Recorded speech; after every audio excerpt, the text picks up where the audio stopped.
there's so many blessings we had at Flexport that I didn't recognize at the time. One of our many blessings was that we had this insane long tail of potential customers. Ecom was exploding. The whole notion of being like a third party reseller on Amazon was exploding. I think like there was 1 million third party Amazon sellers that were doing at least $1 million a year in sales. Huge percentage of them were importing or exporting goods, depending on how you look at it. If depending on if they're in China or in the U.S. on their residency. Um, it was just a massive, massive market. And so we just knew we had to be volume players initially. Like it was, the world was too complicated. You can't go after Apple on day one, but we could just go after a huge list of these Amazon sellers. And that was really like, it got us in the habit of winning quickly. Like it felt like, because we were talking to people who literally couldn't get service from the incumbent vendors. Like if you're an incumbent $50 billion freight forwarder, your company's built around serving the biggest conglomerates in the world. You have no time or patience for a first time importer. And guess what? There's now 1 million of those folks to go target. So like we started just fishing in the easiest, most well-stocked pond imaginable. And even though like, if you look at the operational CAC, and I don't mean the cost to acquire from a sales perspective, but the cost to acquire from a, hey, here's how freight forwarding works. Oh no, you have the wrong document. Oh no, you uploaded your tax ID wrong. Like these people just need, at least at this point, 10 years ago, needed an incredible amount of handholding. If you look at the operational CAC of serving them, you're not building the best business in the world, but it got us in the habit quickly of like onboarding customers, learning how to serve them. The stakes were pretty low. That was how we learned and cut our teeth. And then by the second year, it's so funny. This is like, it's amazing. You can build a company on an observation so simple. We had the observation that is the customer's core problem is they don't feel in control. It's like from the moment you pay your factory to the moment your stuff arrives and, for sale in the US or gets to your customer in the US, it can be months. And that's kind of nightmarish for a small business owner. So we were like, okay, let's look. Let's give them a map. Let's put a map that has their factory on one side and has the destination on the other. And let's show them exactly where their stuff is. So even if they can't physically touch it, they know where their possessions are. Like, in many cases, like our customers had put their own money into these small businesses. It was material to them where this stuff was. And building this visual just totally changed the customer's ability to feel like they were in control of the problem. And the combination of that plus just like being willing to serve these smaller customers, allowed us to grow at sort of a ridiculous rate. Yeah, it's interesting. It sounds like that was sort of the aha moment for Flexport, at least in the early days, when I was like, okay, there's this map. We just show them where their stuff is. And then that's when they start to get to understand, okay, how Flexport is so powerful. And then you can kind of go in and then just build all the products that actually happen across that map and moving things from China to the US or whatever, wherever it's coming from.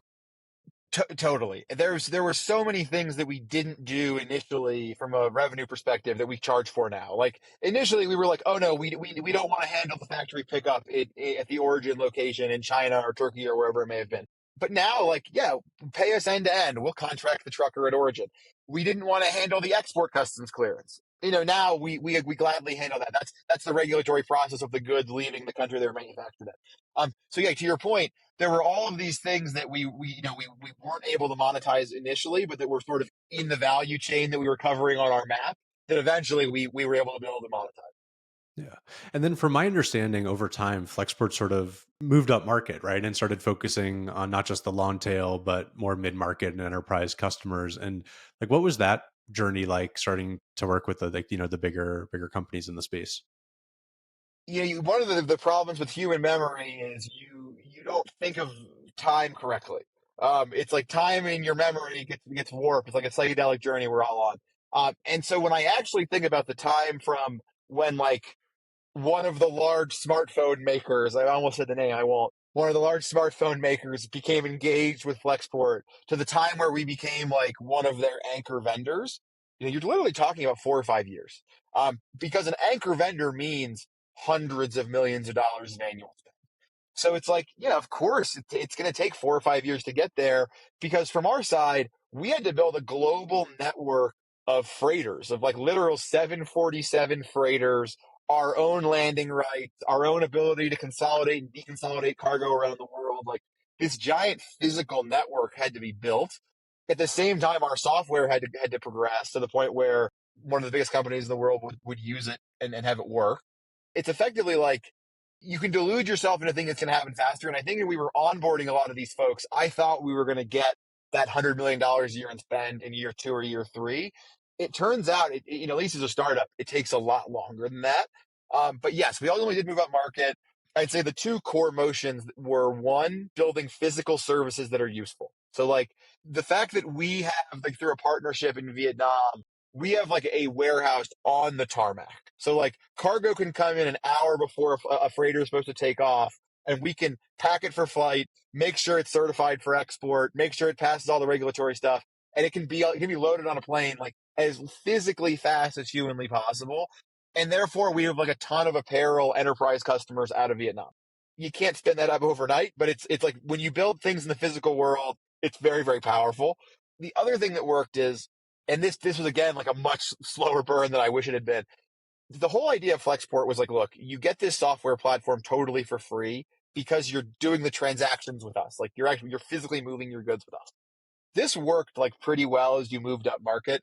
But at a certain point, the companies you're serving are so big that they go, look, my budget's $1 billion. I can't spend it all with one vendor, but your software is pretty great. I'd love for all of my logistics data to be in one place. Why don't I use you as like a logistics vendor in some places, but as a software vendor, be agnostic and just feed data in from all my other vendors. So we have one source of truth, clean up all the data from other vendors, make it so it can go into our ERP cleanly, yada, yada, yada. I thought that was going to be like a 12-month build. It turns out like building for the enterprise, making sure everything's secure. Again, it was years before that went fully online, but we were able to sell the dream, like really in both directions. Like we were able to sell the dream of, look at all this physical, powerful stuff we're building. And look, we promise the software that you love so much transactionally is going to be available sort of institutionally.